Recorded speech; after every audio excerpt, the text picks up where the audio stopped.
twin girls vanished without a trace during an innocent game of hide-and-seek at the edge of their family farm, leaving behind nothing but desperate searches and fading hope. But 2 months later, their mother looks under a hay bale inside their old abandoned barn, and what she sees makes her freeze in horror. Lauren Winters sat at her kitchen table with Rachel Bennett, the grief counselor from County Support Services, clutching a mug of cold coffee. Through the window, she watched a search team with dogs making another sweep of the forest edge exactly 2 months after her twin daughters disappeared during a game of hide-and-seek. The dogs moved methodically through the underbrush, their handlers following close behind with expressions that had grown increasingly grim as days turned into weeks and weeks into months. "Do you feel ready to revisit what happened that day?" Rachel asked gently, following Lauren's gaze to the window. Her voice had the practiced softness of someone accustomed to navigating other people's trauma. Lauren sighed, her fingers tightening around the mug until her knuckles turned white. The ceramic was cool against her skin. She couldn't remember the last time she'd actually finished a hot drink. "We've been over it so many times," she said, her voice barely above a whisper. "The girls were playing hide-and-seek while I was in town making deliveries. We'd always told them to stay in the east field, never near the road." Rachel nodded, writing something in her notepad, the scratch of pen against paper oddly comforting in the quiet kitchen. "When I got home, Emma didn't come when I called. My mother-in-law said she was hiding in the barn," Lauren continued, her voice flat from retelling the story countless times to police officers, search coordinators, and now this kind-eyed woman across from her. "They found Emma's hair ribbon by the property line, but nothing else." Rachel watched Lauren carefully, her expression neutral but attentive. "And Nathan was watching them?" she asked. Lauren shook her head, loose strands of hair falling across her face. She didn't bother pushing them away. "No, he had his own deliveries that day, in Millfield." Her voice took on the mechanical quality of reciting facts that had been repeated endlessly. "He'd arranged for Mrs. Winters, my mother-in-law, to check on them every half hour. She was the one who called me when she couldn't find Emma." Lauren's gaze drifted back to the window, where the search team was now moving deeper into the woods. "Detective Rivera suggested these sessions," she confessed, turning back to face Rachel. "First I lost Mark in the accident, now the girls." Her voice broke on the last word, the grief still raw despite the weeks that had passed. Rachel reached across the table and briefly squeezed Lauren's hand. The touch was unexpected, and Lauren almost pulled away from the momentary connection. "You've endured more than anyone should have to," Rachel said, her professional demeanor softening. "But remember, you're not alone. After losing Mark, your brother-in-law stepped up to handle the farm operations. That's significant support." Lauren nodded but said nothing, her eyes fixed on the search team in the distance. The mention of Nathan brought a fleeting sense of gratitude, quickly subsumed by the overwhelming tide of grief. Nathan had been her rock these past months, handling every aspect of the farm while she spiraled further into despair. After Rachel left, Lauren remained at the kitchen table, staring at the coffee she still hadn't touched. The house creaked and settled around her, too large and too quiet, without the twins' laughter echoing through the rooms. The sound of footsteps in the hallway pulled her from her thoughts. "Lauren?" Her mother-in-law appeared in the doorway, her face lined with the same grief that had aged them all beyond their years. "Nathan called. He said he'll be home late tonight. Deliveries across county lines." Lauren nodded absently. Since losing her husband Mark in the farming accident last year, Nathan had been her primary support, handling farm operations and speaking with authorities. He'd stepped into his brother's shoes with a dedication that sometimes bordered on overprotective, but Lauren had been too numb with grief to question it. She glanced out the window again, noticing a section of fence Mark had always kept perfectly mended, now held together with mismatched wire, a small sign of the strain Nathan must be under, juggling everything. The phone rang, its shrill tones startling in the quiet kitchen. Lauren crossed to the study to answer it, grateful for the momentary distraction. "Mrs. Winters, it's Detective Rivera." The detective's voice was professional but held a note of something Lauren couldn't quite identify. "I need to verify something. Was Nathan making deliveries in Millfield on the day the twins disappeared?" Lauren frowned, leaning against the desk. "Yes, that's what he told me. Why?" There was a pause on the line. "The market manager in Millfield claims your farm didn't have a booth that day." Lauren's frown deepened. That can't be right. Nathan had mentioned the Millfield delivery several times that week. She remembered him loading crates of produce into his truck that morning, the casual wave as he'd driven off down the dirt road. "Could you ask Nathan about this discrepancy when he returns tonight? It's probably just a misunderstanding, but we need to be thorough." After hanging up, Lauren stood motionless in the study, trying to make sense of the detective's words. Had there been a misunderstanding, or was Nathan lying about where he went that day? The question felt uncomfortable, almost disloyal after everything he'd done for her. Lauren found herself glancing at Nathan's desk where he kept the farm records. Maybe she could clarify the delivery date herself. She pulled open the bottom drawer and located the delivery ledger, a thick notebook with Mark's neat handwriting giving way to Nathan's more hurried scrawl about halfway through. She flipped through the pages, noticing dates crossed out and entries rewritten. The system seemed messier than Mark would have kept it, much like the quick, functional but not quite right repairs she'd noticed around the property lately. Poor Nathan, stretched so thin. Lauren's eye caught on several cash withdrawals that seemed unnecessary for regular farm operations. She tried not to think ill of Nathan, who had supported her through so much sorrow. Perhaps he was using cash for farm supplies to avoid credit card fees, an economy Mark had sometimes employed. But a small voice wondered if he might be mismanaging the farm's finances or dipping into the accounts for personal use. She closed the ledger and returned it to the drawer, uneasy but unwilling to dwell on suspicions that felt like betrayal of the one person who had stood by her through everything. The landline rang again, its ancient bell jangling through the quiet house. Lauren picked it up on the third ring, expecting Detective Rivera with more questions. "Lauren?" "It's Edith Keller." The elderly woman's voice was bright despite the circumstances. "I found some photos of the twins from last summer's picnic that I thought you might like to see. Would you like to come over?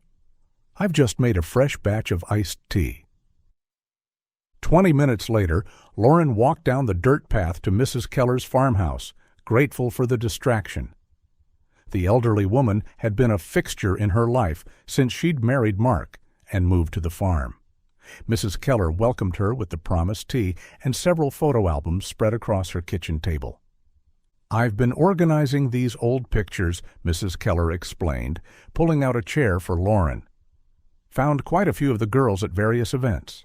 The church picnic, the harvest festival, and their birthday last year. Mark was still with us then." Lauren's throat tightened at the mention of her late husband, but she sat down and began turning the album pages. Each photo was like a punch to the chest. Abby and Emma blowing out candles, riding the tractor with Mark, playing tag in Mrs. Keller's garden, their identical blonde braids and matching smiles forever suspended in those captured moments. As Lauren flipped through the album, she stopped at a photo taken 2 months ago. The timestamp in the corner read July 15th. The focus was on Mrs. Keller's grandniece riding a new bicycle, but in the background was Nathan near their barn, carrying what looked like lumber and other construction materials. Lauren blinked, tilting the photo to get a better look.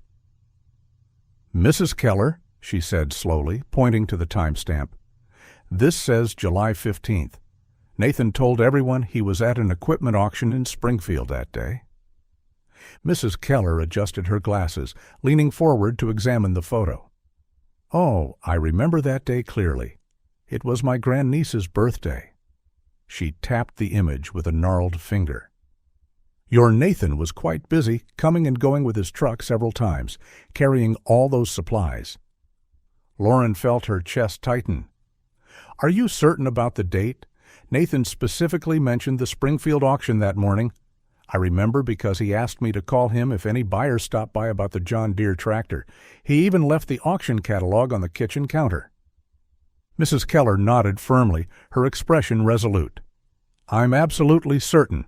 My grandniece turned 12 on July 15th. Got her those roller skates she wanted?" She adjusted her glasses again, peering at the photo. "This picture was taken that afternoon, around 4. She leaned forward, lowering her voice slightly as if sharing a confidence. "Mark never would have approved of construction without consulting you first. Always said a farm was a partnership." Lauren stared at the photo, a cold feeling spreading through her chest. "What kind of supplies did you see him carrying?" "Lumber, mostly, some plastic sheeting, and hardware store boxes." Mrs. Keller watched Lauren carefully, her faded blue eyes shrewd. "Is something wrong with the barn?" Lauren shook her head slowly. "Nathan never mentioned any repairs or projects." Mrs. Keller's eyes narrowed, her mouth setting in a disapproving line. "Mark was always transparent about farm decisions, never made a major purchase without discussing it with you first." The unspoken comparison hung in the air between them. Lauren traced the outline of Nathan in the photograph with her fingertip. He was partially turned away from the camera, his face in profile as he carried a long piece of lumber toward the barn. What was he building that day, and why had he lied about being at an auction? The twins' disappearance had already shaken her faith in humanity to its core. Now the thought that Nathan might be keeping secrets about the farm's finances made her stomach turn. "Thank you for the photos, Mrs. Keller," Lauren said finally, closing the album. "I should be getting back. The search team might need to speak with me." As Lauren walked back to her farmhouse, her mind went to the dwindling savings account Mark had set up for the twins' college fund. She'd noticed the balance was lower than expected when she'd checked it last month, but had attributed it to bank fees or some automatic payment she'd forgotten about. Now she wasn't so sure. Back at home, Lauren decided to organize farm tax documents, hoping the task might distract her from thoughts of the twins. Nathan had been handling finances since Mark's death, but perhaps helping with paperwork could lighten his load. She retrieved the accordion folder from the file cabinet in the study and spread the contents across the kitchen table. As she sorted through banking records, she paused at several credit card charges she didn't recognize. Building supplies from Hanover Hardware, a ventilation system from Midwest Agricultural Supply, and something listed as acoustic materials from a specialty retailer she'd never heard of, all purchased in the weeks before the twins disappeared. Her brow furrowed in confusion. The farm didn't need soundproofing. Lauren stared at the receipts spread across the kitchen table. Were these legitimate farm expenses, or was Nathan using farm money for personal projects? Mark had always been transparent about every penny spent, consulting her on purchases as small as a new set of work gloves. These purchases seemed secretive by comparison, made without any discussion. She felt a growing suspicion that Nathan might be taking advantage of her distraction to siphon money from the farm. The thought brought a wave of guilt. Nathan had been her support system since Mark's death, stepping in to run the farm and help with the twins. Without him, she might have lost everything. But the evidence before her suggested he might not be the selfless brother-in-law she'd believed him to be. When Nathan's truck rumbled up the driveway that evening, Lauren hastily gathered the receipts and tucked them back into the folder. She wasn't ready to confront him directly, not without more information. Instead, she prepared dinner as usual, trying to act normal as they sat across from each other at the kitchen table. "The pot roast is good," Nathan said, breaking the silence. His voice was tired, his eyes shadowed from what he described as a long day of deliveries. "You're getting your appetite back? That's good to see." Lauren nodded, pushing food around her plate. She waited until he'd taken a few more bites before casually mentioning, "Detective Rivera called today. He had a question about your Millfield delivery on the day the girls disappeared." She watched Nathan's reaction carefully. His fork paused briefly mid-air before completing its journey to his mouth. If she hadn't been looking for it, she might have missed the momentary hesitation. "What about it?" he asked after swallowing. "The market manager said our farm didn't have a booth that day." Nathan set his fork down and reached for his water glass, taking a long drink before responding. "Must have been thinking of last month's schedule," he said with a shrug that seemed just slightly too rehearsed. Rivera should focus on actual leads instead of wasting time on calendar mix-ups. He quickly changed the subject to the weather forecast, commenting on the possibility of rain later in the week. Lauren nodded and made appropriate responses, but her mind was cataloging his reaction, adding it to her growing list of concerns. "I should turn in early," Nathan announced as he carried his plate to the sink. "Got an early delivery run tomorrow."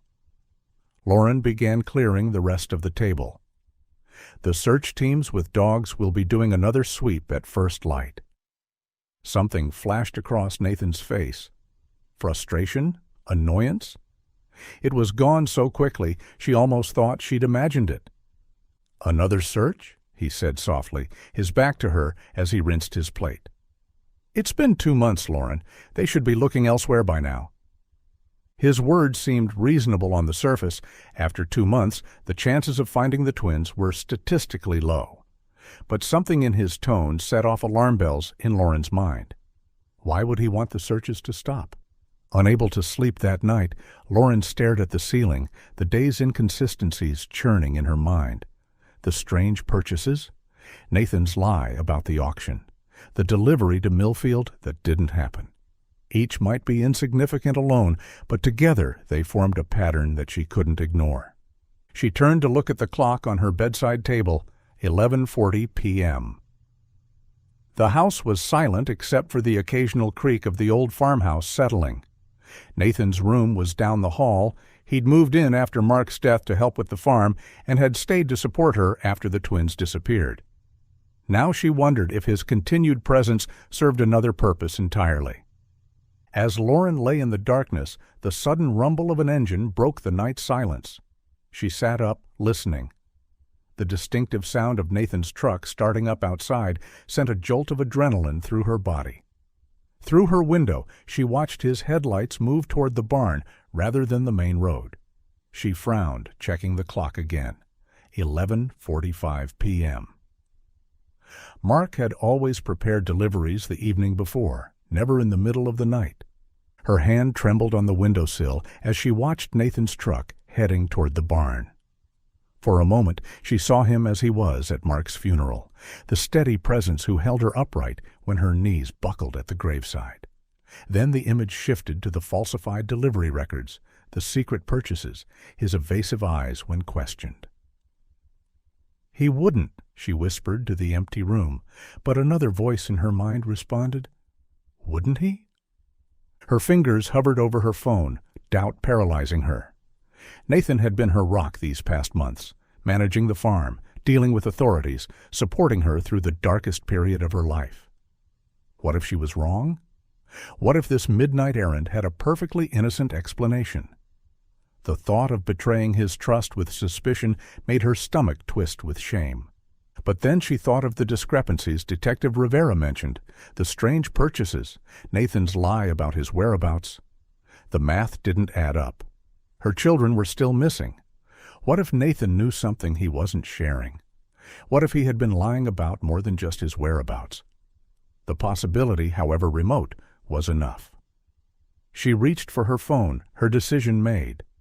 Lauren dialed Mrs. Keller, speaking in hushed tones as she moved away from the window. "Mrs. Keller, I'm sorry to call so late." "Lauren? What's wrong, dear?" The elderly woman's voice was alert despite the hour. "Nathan just went to the barn," she whispered, peeking through the curtains to confirm that his truck was still parked outside the structure. "It's almost midnight." There was a pause on the line before Mrs. Keller responded. "Do you think he's hiding something?" Lauren explained about the search teams coming in the morning and the strange credit card charges she found earlier.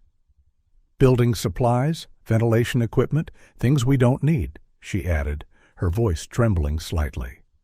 Now this midnight trip to the barn, I was going to follow him. "Be careful," Mrs. Keller warned, her voice sharp with concern. "If he's moving farm equipment or supplies, you'll need proof. Keep your distance and just observe." "Should I call Detective Rivera?" Lauren asked, already pulling on a pair of jeans over her pajama bottoms. "Not yet," Mrs. Keller advised. "You need evidence of financial wrongdoing first. Just see what he's doing." Lauren promised she'd be careful and ended the call. As she slipped out of bed, guilt and determination warred within her. Guilt at suspecting the man who had shouldered her burdens, determination to find any clue about her missing daughters. She pulled on her robe and boots, each movement a conscious choice to trust her instincts over her loyalty to Nathan. Moving quietly through the kitchen, she grabbed a small flashlight from the drawer, but decided not to turn it on yet. Moonlight provided enough visibility as she followed the path toward the barn where Nathan's truck was parked, her heart hammering with the terrible possibility that she was about to uncover a betrayal worse than she had ever imagined. The night air was cool against her skin, carrying the scent of freshly cut hay and the earthy smell of the nearby fields. Lauren's heart pounded in her chest as she approached the barn, staying close to the shadows of the old oak tree that had stood sentinel beside the structure for generations. Through the partially open barn door, she saw Nathan straining to move one of the large rectangular hay bales at the back of the barn. His muscles flexed as he managed to slide it several feet to the side. Lauren crouched lower, watching intently. The twins used to play around those hay bales, building forts and hiding spots during rainy afternoons. Now Nathan was treating them with an urgency that seemed out of place for simple farm maintenance. He reached into his truck bed and pulled out several plastic bags, then began spreading something around the hay bale and throughout the barn. Lauren caught sight of the label on one of the bags. "Vermguard," as Nathan set it down before returning to his truck for more. When he stepped out to get something else from his vehicle, Lauren quickly pulled out her phone and searched for Vermguard. The results confirmed it was a commercial-grade rodent repellent. Relief washed over her briefly. Maybe Nathan was just trying to protect her from worry about a rat infestation. He was always shielding her from farm problems, especially since the twins disappeared. She felt a pang of guilt for suspecting him of financial wrongdoing when he might just have been handling a pest problem without burdening her. Hot shame washed over her as she thought of all the ways Nathan had stepped up since Mark's death, managing the farm alone, supporting her through her grief, organizing search parties for the twins without complaint. How could she doubt his intentions after everything he had sacrificed? She was about to put her phone away when a product review caught her eye. Warning to canine handlers, Vermguard severely affects tracking abilities of service and search dogs. Keeps rats away but made my guide dog sick for weeks. Lauren's throat constricted as she reread the comment. Tomorrow morning, search teams with trained dogs would be sweeping the property again. Why would Nathan spread rat poison the night before? Could he be hiding something he didn't want the dogs to find? The financial irregularities, questionable purchases, cash withdrawals? Perhaps Nathan had been siphoning money from the farm and hiding evidence in the barn. But a darker thought surfaced in Lauren's mind, one so terrible she could barely acknowledge it. What if Nathan's midnight activities had nothing to do with money at all?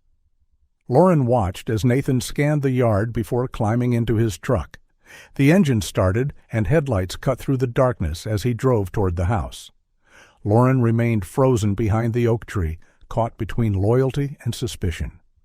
If he had been embezzling from the farm, especially from the twins' college fund, she needed to know. But the growing knot in her stomach suggested something far worse might be at stake. She waited until Nathan's truck disappeared around the bend, then stood on shaky legs. Taking a deep breath, Lauren moved forward, driven by a mother's responsibility to protect what remained of her family's security. With trembling fingers, she switched on her small flashlight and stepped inside the barn, determined to uncover whatever Nathan was trying to keep hidden. The barn seemed different at night, filled with looming shadows that stretched across the worn wooden floor. Lauren made her way carefully to the back corner where she had seen Nathan working earlier.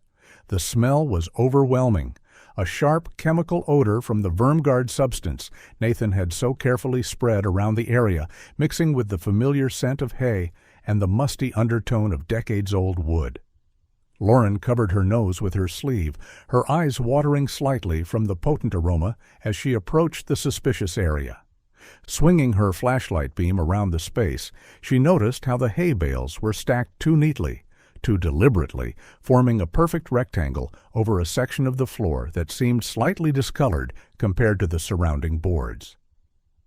Lauren traced the pattern of the Vermguard granules with her light, noting how the surrounding area was liberally covered with the dark substance, creating a distinct pattern that seemed designed to draw attention away from these particular bales.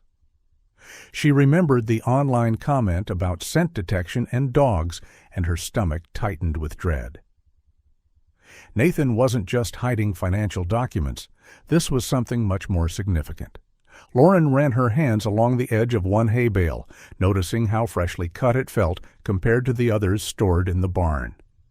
The twins had loved playing hide-and-seek among the older bales, their laughter echoing through the cavernous space as they found increasingly creative hiding spots. The memory sent a fresh wave of grief through her, momentarily stopping her breath. She pushed against the bale experimentally, finding it slid more easily than its weight would suggest. Drawing on strength she didn't know she had, Lauren began moving the bales one by one, her muscles straining with each push. Sweat beaded on her forehead despite the cool night air, and her breathing became labored as she worked, constantly glancing toward the barn entrance, terrified that Nathan might return. As she pushed aside the final hay bale, she discovered a section of flooring that didn't match the rest, a perfectly camouflaged hatch with carefully disguised hinges, nearly invisible when covered by hay. The wood was newer, stained to match the surrounding planks, but the grain pattern didn't align with the century-old floorboards around it. Her hands shook as she found the hidden edge and pulled, her heart pounding so loudly she feared it might alert Nathan all the way back at the house. The hatch was heavy, but rose on silent hinges, revealing a ladder descending into darkness. This was what the building supplies were for, she realized, with growing horror.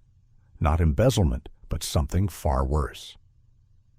Lauren directed her flashlight beam into the opening, illuminating concrete walls lined with the soundproofing materials from the credit card statements.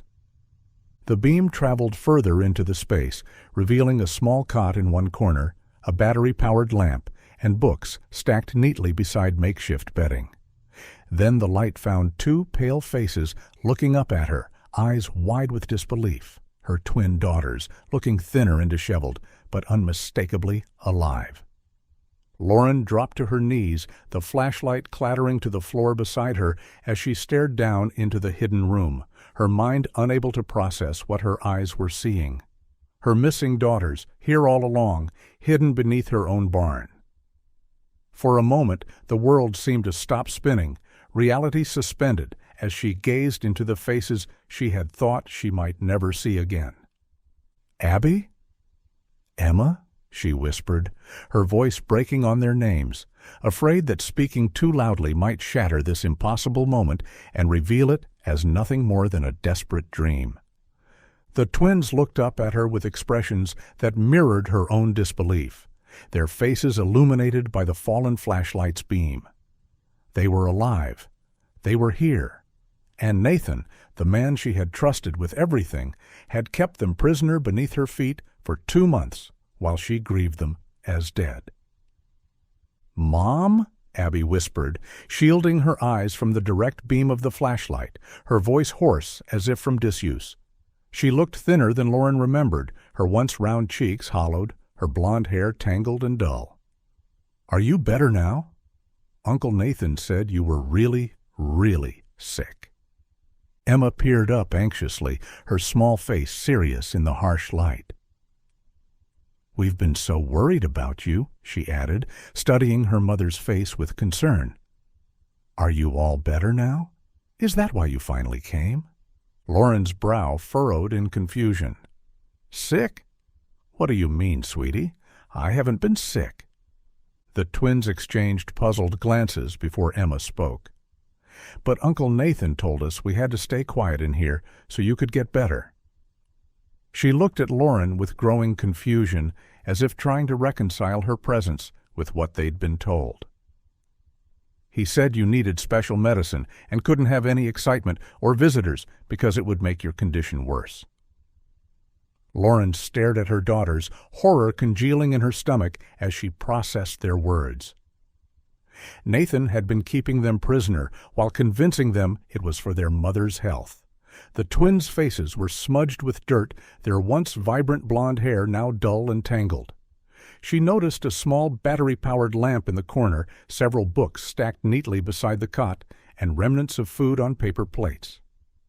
The underground room was meticulously constructed, with concrete walls covered in the acoustic padding she had seen on Nathan's credit card statements and a small ventilation system humming quietly in the corner. She fumbled for her phone with trembling hands, her vision blurred by tears as she struggled to unlock the screen. With fingers that felt suddenly numb, she dialed Detective Rivera's number, praying he would answer despite the late hour. "Detective Rivera?" came his voice after 2 rings, sounding alert despite the hour. "I found them," Lauren said, her voice breaking. "My daughters. They're alive. They've been here the whole time, hidden in a secret room under our barn." Her words tumbled out in a rush, barely coherent through her tears. "Nathan did this. He built a room under the barn and has been keeping them prisoner." She listened to Rivera's shocked response, his rapid questions about the girl's condition, and his assurance that officers were already being dispatched to the property. The entire time she couldn't take her eyes off the twins, terrified they might somehow disappear again if she looked away even for a moment. "Stay where you are, Mrs. Winters," Rivera instructed firmly. "Officers are on their way. Don't confront Nathan if he returns. Just stay with the girls and wait for backup." Only after ending the call did Lauren climb down the ladder, her movements clumsy in her haste. The underground room was surprisingly large, perhaps 12 feet square, with a small cot against one wall that the twins had apparently been sharing. A plastic bucket in the corner served as a makeshift toilet, partially hidden behind a hanging sheet. Lauren gathered both girls into her arms, sobbing as she held them. They felt thinner than she remembered, their shoulder blades protruding sharply beneath their thin pajama tops. Their skin smelled of the musty underground space, a far cry from the fruity shampoo they had always used. "I thought I'd lost you forever," Lauren whispered, pressing kisses to their foreheads, their cheeks, the tops of their heads. "I've been searching everywhere for you." The twins clung to their mother but expressed confusion about her reaction, their small faces puzzled as they pulled back to look at her. "You knew we were here, right?" Abby asked, her voice small and uncertain. "Uncle Nathan said it was your idea, that you asked him to keep us safe down here while you got better." Emma nodded in agreement, twisting one of her dirty braids around her finger. "He brought us meals every day, and books to read, and told us stories about how you were slowly recovering." Her brow furrowed with confusion. "He said we couldn't make any noise or come out because it might make you sicker." "He made us promise never to try to leave even when he wasn't here," Emma explained, glancing nervously at the ladder, "because it would be dangerous for you if we did." "What kind of rules did Uncle Nathan set for you while you were down here?" Lauren asked carefully, trying to keep her voice steady despite the rage building inside her. Emma began to speak, her voice dropping to a whisper. "There were special rules for when he visits at night." Abby quickly shushed her, casting a nervous glance toward the ladder. "We're not supposed to talk about that part," she said firmly, a hint of fear in her eyes. "He said you'd be really mad if you found out, and then you might get sick again." "Listen to me," she said, gently tilting their faces up to look at her. "I was never sick. I've been looking for you every single day since you disappeared. Uncle Nathan lied to you. He took you and hid you here without my knowledge." The twins exchanged confused glances, trying to process this revelation. "But why would he do that?" Emma asked, her lower lip trembling. Lauren struggled to find an explanation that wouldn't terrify them further. "That doesn't matter right now," she said finally. "What matters is that I've found you, and you're safe now. The police are on their way, and they're going to help us." She held her daughters close, rocking them gently, as she had done when they were infants. As they nestled against her, Emma's small voice broke the silence. "Mom? Are you mad at us for following Uncle Nathan's night rules?" Her voice quivered with anxiety. "He said it was important that we did exactly what he said when he visited, after dark." Abby quickly elbowed her sister, her eyes wide with warning. "Shh!" Lauren's body went rigid, her arms tightening instinctively around her daughters as the meaning behind their words registered. The relief of finding them alive began to transform into something darker, a protective rage building inside her chest like a gathering storm. She forced herself to keep her expression neutral despite the bile rising in her throat, but her mind was suddenly flooded with horrifying possibilities of what Nathan might have done to her children during these night visits. "What kind of rules?" she asked, fighting to keep her voice steady, but the twins shrank back, sensing the change in her demeanor. Lauren felt rage and horror war within her as she processed what her daughters were saying, the implications too terrible to fully comprehend. Her hands clenched into fists at her sides as she struggled to maintain a calm expression for the twins' sake. Every maternal instinct screamed at her to get her children away from this place, away from the possibility of Nathan's return before the police arrived. "We're leaving right now," she told them firmly, her voice low and steady despite the storm of emotions inside her. "Those rules aren't real, and you never have to follow them again. I promise." She looked each girl in the eye, trying to project confidence and safety, while her heart hammered against her ribs. The girls exchanged uncertain glances, years of trust in their uncle clearly at war with their mother's unexpected arrival.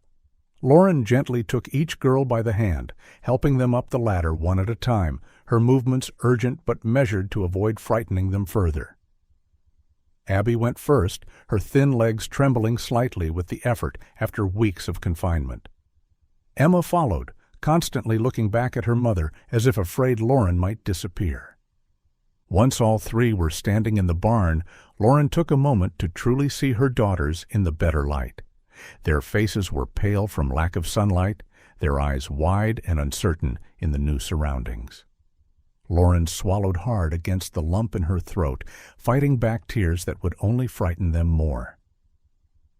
"Let's go to the house," she whispered, pulling them close. "The police will be here soon, and—" As they moved toward the barn entrance, Emma suddenly froze mid-step, her small body going rigid. She pointed to the small dust-covered window near the hayloft, her finger trembling visibly. "Headlights," she whispered, her voice barely audible. Lauren followed her daughter's gaze and saw twin beams cutting through the darkness outside, sweeping across the property as a vehicle approached along the dirt drive. The familiar rumble of Nathan's truck engine sent ice through her veins. "Uncle Nathan sometimes comes back in the middle of the night," Emma whispered, her voice trembling with fear. "He checks on us when he can't sleep." Lauren's mind raced, calculating the seconds before Nathan would reach the barn. She quickly ushered the twins behind the remaining hay bales, instructing them to stay silent and still no matter what happened. She positioned herself near the entrance, her heart pounding in her ears as she grabbed a pitchfork from where it hung on the wall, its metal tines gleaming dully in the faint moonlight filtering through the barn windows. "Whatever happens, don't come out until I tell you it's safe," she instructed them, her voice barely above a whisper. "If you hear anything scary, stay hidden. The police are coming." She saw the fear in their eyes but had no time to comfort them further as the truck doors slammed outside.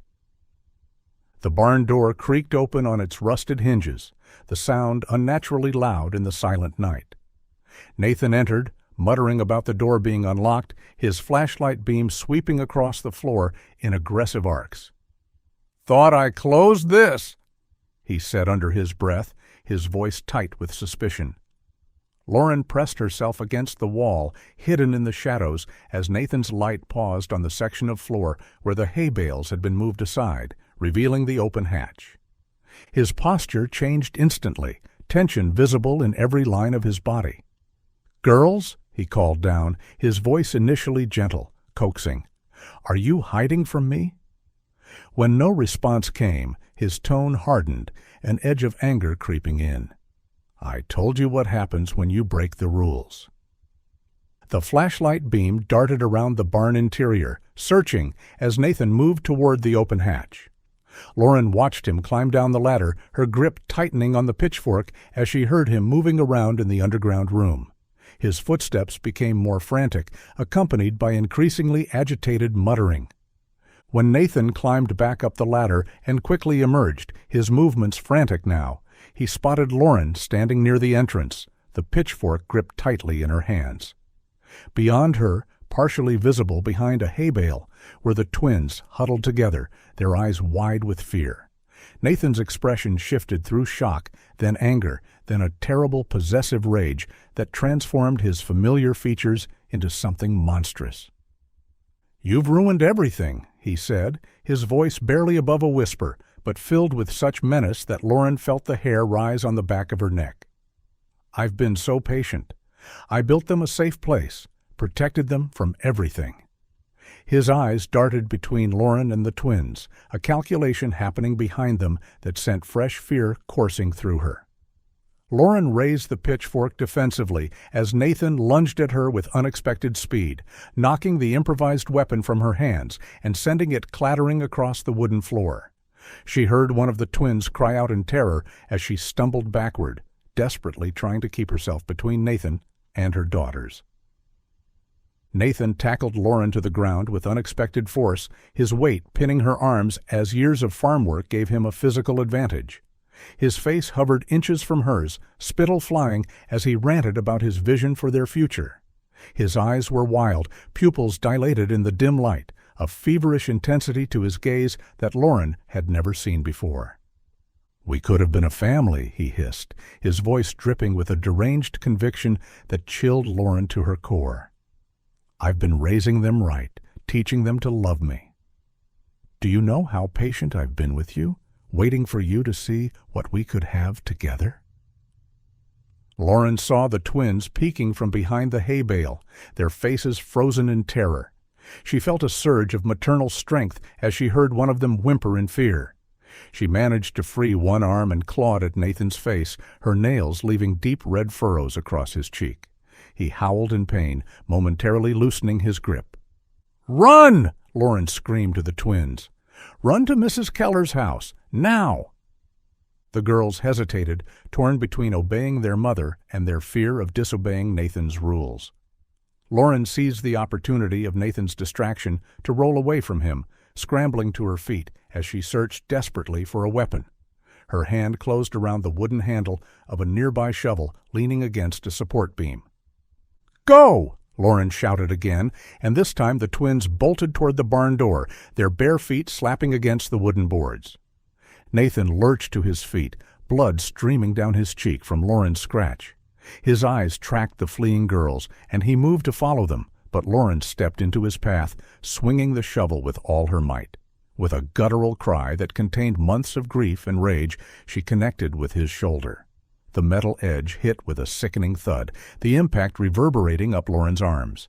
Nathan stumbled backward, momentarily off balance, pain contorting his features. But he recovered quickly, muscles tensing as he prepared to lunge again.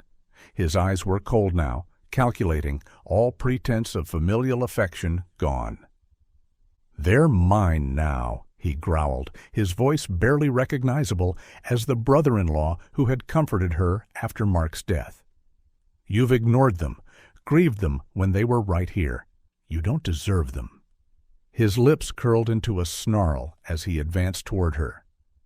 Mark never appreciated what he had either, always taking everything for granted. The farm, you, the girls. The implication in his words sent ice through Lauren's veins. Had Nathan been responsible for Mark's accident as well? The thought was too horrifying to contemplate fully, but it fell into place with terrible clarity. Nathan's immediate presence after Mark's death, his insistence on handling all farm matters, his growing possessiveness. Lauren positioned herself between Nathan and the barn door, the shovel gripped tightly in her trembling hands. She could hear the twins' footsteps receding as they ran across the yard, hopefully toward safety. "They'll never be yours," Lauren said, her voice steadier than she felt. "They're Mark's daughters, and mine." Something in her words seemed to snap the last thread of Nathan's restraint. He charged at her with a roar of fury, but before he could reach her, the barn door burst open with a splintering crack. Light flooded the space as police officers rushed in with weapons drawn, their voices overlapping as they shouted commands. "Police! Hands in the air! Down on the ground now!" Detective Rivera led the group, his service weapon trained on Nathan. Flashlight beams cut through the dust-filled air, illuminating the scene in harsh detail. Nathan froze mid-stride, his body going unnaturally still as he processed this unexpected development. Slowly, deliberately, he raised his hands, his entire demeanor transforming before Lauren's eyes. His face softened into a mask of confusion and wounded innocence. The rage that had contorted his features moments ago disappeared so completely that Lauren almost doubted what she had seen. If she hadn't experienced his violence firsthand, she might have believed the performance he was now putting on. "There's been a terrible misunderstanding," he said, his voice steady and reasonable now, a stark contrast to his manic rage of moments before. "I was just trying to protect my nieces." "Down on the ground, face down, hands behind your back," Rivera repeated, his weapon unwavering. Two officers moved forward cautiously, their own weapons aimed at Nathan's chest. Nathan complied, lowering himself to his knees and then lying face down on the barn floor, his hands extended behind his back. As officers handcuffed him, reciting his rights while securing his wrists, Lauren dropped the shovel and rushed outside, where another officer was carefully wrapping emergency blankets around her daughter's shoulders. The reflective material caught the flashing lights of police vehicles, creating a surreal glow around the twins as they huddled together, looking small and fragile against the backdrop of chaos. Emma reached for Lauren's hand, her fingers ice-cold despite the mild night air. "Is Uncle Nathan in trouble?" she asked, her voice small and uncertain. Lauren knelt beside her daughters, pulling them close as she struggled to find words that wouldn't frighten them further. "Yes, sweetheart. What he did was very wrong, but you're safe now, and that's all that matters." In the distance, more sirens announced arriving police vehicles, their wailing cutting through the night. Lauren caught sight of Mrs. Keller's old station wagon bouncing down the dirt road toward the farm, the elderly woman likely having seen the police lights from her porch. Lauren felt a wave of gratitude for her neighbor's steadfast support, knowing she would need all the help she could get to help her daughters heal from their ordeal. As Nathan was led to a waiting police car, his eyes met Lauren's across the yard. For a brief moment, the facade dropped, and she saw the raw hatred beneath. Then he was being placed in the back seat, the door closing on whatever words he might have spoken. The paramedics guided Lauren and the twins toward the waiting ambulance. Lauren kept her arms wrapped around her daughter's shoulders as they climbed inside, their small bodies trembling against hers. The vehicle pulled away from the farm, red and blue lights reflecting off the barn's weathered walls as they disappeared down the long driveway into the night. During the drive to the hospital, the twins huddled close to Lauren on the narrow gurney, their eyes wide as they took in the unfamiliar equipment surrounding them. Emma looked up at her mother, her voice barely audible over the ambulance's engine. "Is Uncle Nathan going to be mad at us?" she asked, fear evident in every syllable. Lauren brushed a strand of hair from her daughter's forehead, struggling to find words that wouldn't add to their confusion. "No, sweetheart," she whispered, trying to keep her voice steady. "You're safe now. That's all that matters." As the ambulance sped through the night, Lauren held her daughters close, knowing that the road to healing would be long and difficult, but feeling, for the first time in 2 months, that there might be a future worth fighting for. At the hospital where the twins were being examined, Detective Rivera stood with Lauren in the hallway outside their room, his notebook open as he explained what they had discovered. Lauren couldn't stop glancing through the window at her daughters, afraid they might somehow vanish again if she looked away too long. "Nathan had been planning this for months," Rivera explained, his voice low to avoid being overheard by the twins. The underground room construction had begun shortly after Mark died, which explained the building supplies and ventilation system purchases you found. He likely had timed the noisier work, like excavation, for periods when you were off the farm making deliveries, and had disguised larger supply drop-offs as routine agricultural deliveries.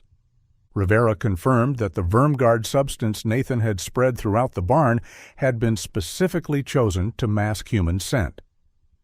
"It's actually marketed as a pest repellent," Rivera explained, running a hand through his salt and pepper hair. "But in underground forums, it's known for its ability to throw off search dogs. That's why our previous searches with the K9 units never found anything. He'd been using it regularly around the barn." Lauren leaned against the wall, suddenly exhausted as the adrenaline of the night began to fade. Rivera placed a gentle hand on her shoulder. "You did what we couldn't, Mrs. Winters.